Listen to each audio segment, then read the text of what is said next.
Kayvon Thibodeaux, monster this past week, kind of solidifying his status as this consensus top player in the 2022 NFL draft. Yeah, he is a different dude physically. Very reminiscent of, like I said, Myles Garrett coming out of Texas A&M, where it's just like, damn, there's even from like a physical tools perspective compared to Chase Young. Like Chase Young was more advanced as a pass rusher, but I think Kayvon Thibodeaux is a better athlete for the edge, or like he is a more flexible athlete, like the type of athlete that wins on the edge. That just, you saw it in this one, 10 pressures against UCLA, lining up all over the place, beating guards, running backs, tight ends, tackles, and still, again, like he's not super refined, but it's kind of the beauty of it, that he's so damn good. 92.9 pass rushing grade now in the season with few moves. Like he's just that ridiculous. One of my favorite plays was he didn't even see a crack block coming from a wide receiver, gets rocked, doesn't even just eats it, just bounces off a tackle and then goes out and almost makes a play on the running back. It was insane. Like you never see a guy not see a crack block coming. One, stay on his feet. To even stay on his feet was insane. But then to go out and still try to make a play on the ball carrier was just indicative of how special this guy is as an athlete. How do you think he's going to test? I saw some. That's the thing. Like, he didn't make the freaks list because we asked Bruce Feldman that.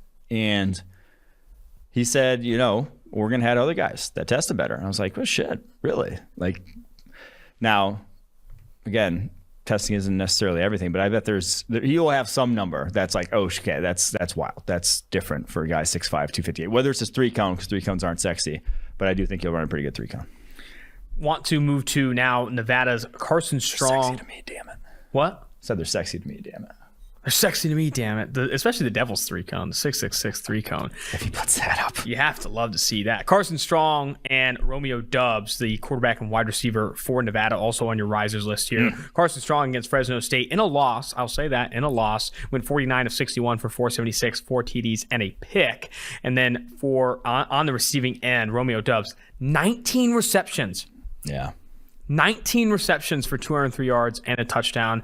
It helps that he threw the ball 61 times and had 49 completions, but still, to lock into a receiver for 19 receptions is absolutely bananas. Yeah, it was #fun to watch. He had the best 2-minute drill I've seen from a quarterback all year, at least. It was nuts. He made 2 back-to-back throws in that drive that was the best 2-throw sequence you'll see all year. I should probably tweet it out here at some point this week. It really was insane.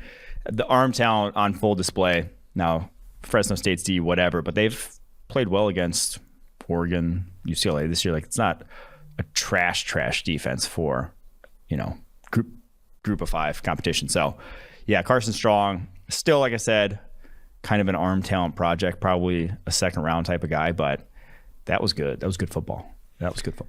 I think, think more about this quarterback class. Remember last year, as good as that quarterback class was, you even saw late in the process, the rumor mill turning that like Davis Mills could be a first rounder. Mm-hmm. How many of these quarterbacks are you going to hear those rumors about? Like Carson Strong, Jake Haener, like Keaton Slovis. Like there are going to be so many quarterbacks in this class specifically where there is a guy that likes Strong as a first rounder. There is a guy who likes Slovis as a first rounder. Man, I am excited. This conversation is going to be so much different than last year in that there were like 5 obvious, like top 20, top 30 players at the quarterback position. Now, this year, there's going to be like 10 to 12 guys that people are like, you know what, Tanner McKee, I might slip him in. I could be down. Like, that's going to be a lot of fun to follow as you move forward. And then Doubs, to bring him up, the wide receiver there, 6'2", 200. He's probably the guy I'm looking forward to most watching in one-on-ones at the Shrine Bowl. He caught a screen in this game, and just like his acceleration for a guy that size, guys of that height, it's just difficult you're not going to accelerate like a 5'9", 5'10", 5'11" wide receiver does. It's the point guard in basketball theory. But he has that. And so I'm excited to see what he can do in one-on-ones when he gets there.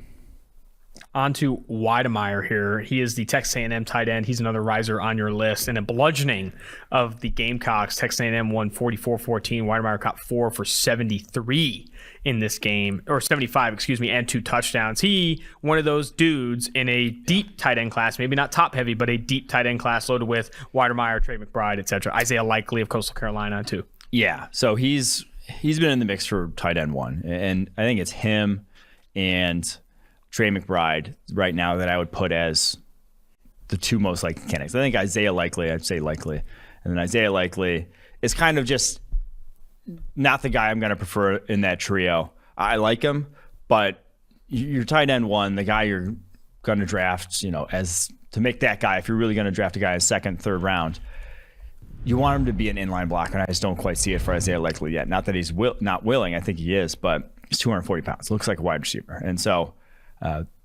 that's not going to play in every offense in the NFL. Whitmire, though, slow start. We've talked about him before. Did not come on strong so far this season. Didn't have a touchdown until week 5, but 2 touchdowns in this game.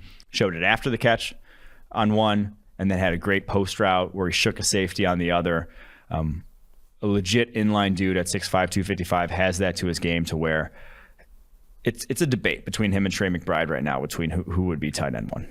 John Mechie of Alabama on the list as well. Showed up. It was, that Tennessee-Bama game was fantastic. Jameson Williams also had a good game for Bama, but 52-24, Alabama even covered the spread after what was kind of a slow start against Tennessee. They win 52-24. For Jameson Williams, he had in this one 6 receptions for 123, but Mechie, 11 receptions for 121 and 2 scores. Only pass catcher with 2 scores in this game. Mechie, for as much as we've said he hasn't developed into that guy, and like Judy was a couple years ago, like obviously Devontae Smith was last year, he has improved. There have been aspects to his game that look better. The biggest thing to me is he looks much stronger this year, especially after the catch. He's like breaking arm tackles instead of going down against those. He just looks like a more well-built wide receiver, more NFL ready in that regard, as opposed to maybe, we thought of him maybe as a Calvin Ridley type of role. I think I don't want to say he's more than that, but I think he can actually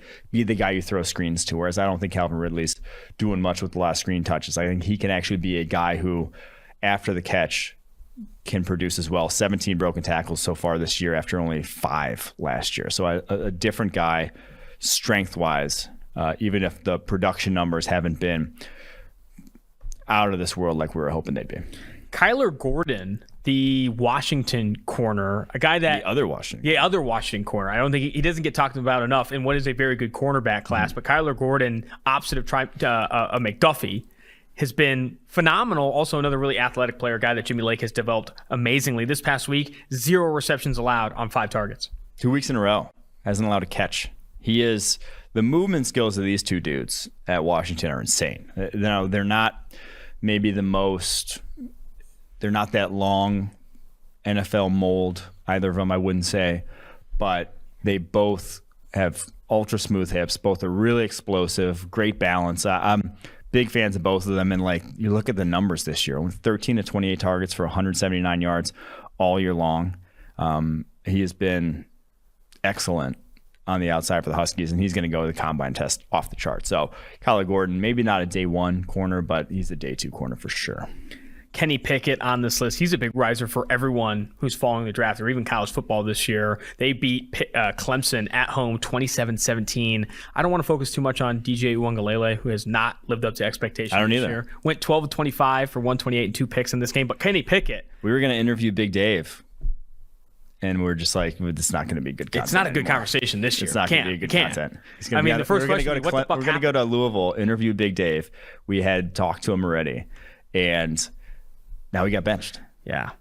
But other side of the ball, Kenny Pickett, 25 of 39 for 302 and 2 TDs in this game. Easily one of the, if not the biggest riser in college football, yes. A known commodity at this point. Yeah, truly a different player this year than he has been at any point in time. And he's always had, a strong arm. He's always had the tools, the size, some mobility, some escapability. But his accuracy was always question mark and has improved that a good deal so far this year. This game, 77.5 passing grade. Not even I think that's his 6th highest graded game all season long. And obviously he's coming against Clemson, the hardest tape. But that is higher than any Power 5 opponent he played last year. And he actually any FBS opponent that he played last year. That's a higher grade than any game last year. And that's against Clemson. A real deal, the best defense he's going to face all season. The tape that every NFL evaluator is going to go to when they say, let me look at Kenny Pickett. I'm ready to talk about him as if I'm Saints team, if I'm Lions team, if I'm maybe the Steelers team, thinking about maybe they're picking in the late teens. I'm looking at Kenny Pickett hard down the stretch because that's how good he's been this season, and looking deeper into it and being like, is this for real? Where did this come from? How is he so much better this year? Talking to the coaching staff there, because now this wasn't there still are issues on him. I still think he's late to too many throws. He still will hold on to the ball to a fault, but I love his pocket movement, and you can't argue with some of the throws he's put on tape this year. That one the touchdown rolling right in this game was an absolute dime, one of the best throws I saw all weekend. That I'm very intrigued by what he's put on tape so far. I'm thinking about, if I'm in the back end of the first round, I'm thinking about him.